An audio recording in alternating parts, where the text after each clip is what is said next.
How do you know how to periodise double foot plyometrics across the training year? How do you know what to look for with the triple jump hop? And how do you know how to plan a peak season training phase? Well, we're going to take a look at the answers to those questions. Stay tuned to the end to find out how you can get access to all the content. Utilising these and others is the key to developing the power outputs of your jumpers. The variation also keeps them on their toes. If you keep doing the same exercises over and over, then you're not going to get the same reaction. Neurally, mentally, the athletes can go through the motions, but when you put in a different exercise or change the exercises up relatively regularly, then they're going to have to think about what they're doing, and physically and neurally they'll get more stimulation and therefore hopefully greater adaptation. So looking at triple extension, which is of course a key feature of the other jumps that I'm going to show you here. Now make sure that as the athlete leaves the ground you see the extension through the ankle, knee and hip. That can be a problem with jumping over hurdles, in that the athletes can crunch a little bit as they go over them. So you want to see that full extension through the legs and a very fast ground contact. Speaking of which, the ground contact should be on the forefoot, and that's going to be the same for the majority of the jumping exercises shown in this video. Notice that Lee is not using her shoes when doing the jumping. Now this can be beneficial as well, as of course modern training shoes have a lot of cushioning and that can absorb the impact. How do you really tune your coach's eye? How do you know what to look for, whether you're an athlete or a coach looking back on your own videos? Well, we're going to take a look at this now with particular reference to the triple jump hop. Welcome to the second coach's eye video. The video follows on from the one I did on the long jump, which proved very popular. This particular video is all about the triple jump hop and the hop to step transition, and it features Kuria, my 13-meter triple jumper, who comes from Japan. Just a little bit of background: we've switched from a single arm action at the hop to a double arm push through and double arm thereafter for the step and jump phases. That's it. That's it.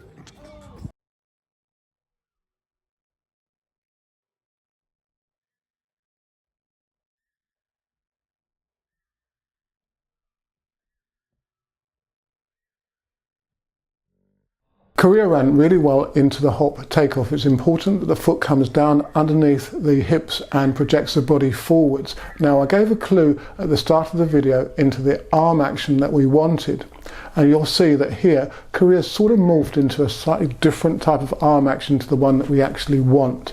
So that was one of the spots that hopefully you may have made. Positively, she got a very good drive hold position from the hop, and also got the hopping leg to come around in a big arc to the front with a good high thigh position on exit. To get that great rotation on the hop, something that I have learned and that you guys can employ is to inform your triple jumper to pull their heel up very quickly on the takeoff from the hop. This seems to add intensity, speed to the turning of the leg, the pulling of the leg to the front. So pull the heel into the backside quickly on takeoff, and that will enable the thigh to get a good position to the front of the hips on exit. In season it can be really difficult to plan training phases. You've got to know when the peak competitions are. Keep your athlete on the boil, make sure that they're not overcooking it, make sure that they're ready to jump big in those really important competitions. How do you do that? Well, let's take a look at that now. In this video, we're going to take a look at in-season training. Now this is a topic that I don't often cover in huge amounts of detail on the Coach Athlete Members part of the channel, and indeed too much on the main channel, because it's actually quite difficult to get across in a video due to the amount of variations that they can be at this particular time of the training year, due to, for example, athletes having different dates for competitions, triple jump, long jump, sprints, hurdles, various age group championships, etc. So it does actually make it very difficult for me to plan this phase, and more of it is done as I go along, deciding what training a specific jumper needs to do, for example, vis-a-vis another one. However, I do coach people more directly online, for example, and so we're going to take a specific look at a early season competitive training phase leading up to a national championships for one particular jumper. Okay, the fundamentals of this particular phase are to continue to peak the athlete, to enable them to have multiple peaks, to maintain condition, to produce more speed and technical ability at speed, to allow sufficient rest and recovery between competitions in particular and high intensity workouts, and to crucially plan the right competitions to enable peaks to be achieved. As usual, the training phase plan that you're looking at follows my undulating periodization model, which does enable multiple peaks to be achieved across a training phase.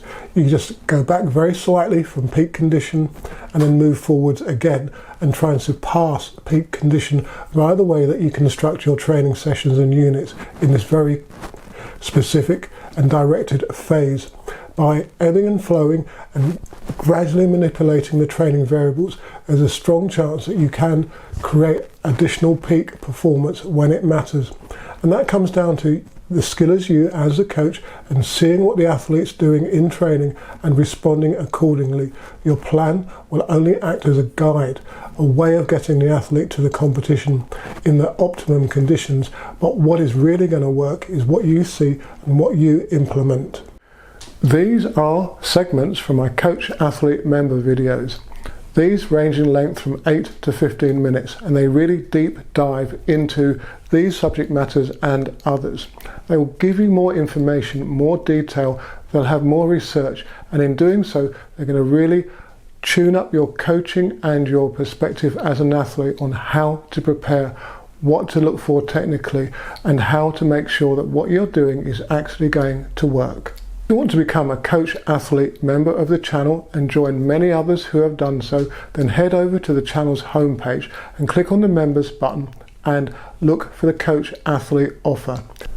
At the time of making this video, there are 45 videos in the Coach Athlete section, and they cover the subject matter of this particular video and many other subjects such as block periodization, block potentiation, planning all the training phases across the training year, biomechanics of the long jump, biomechanics of the triple jump, difference between coaching males and females, detailed analysis of training transference.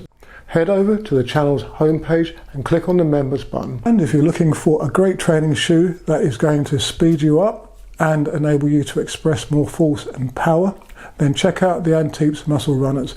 With their negative gain, they tilt the foot forwards, and they also have a carbon fibre plate in the forefoot that will increase toe off and really utilise the musculature of your lower legs.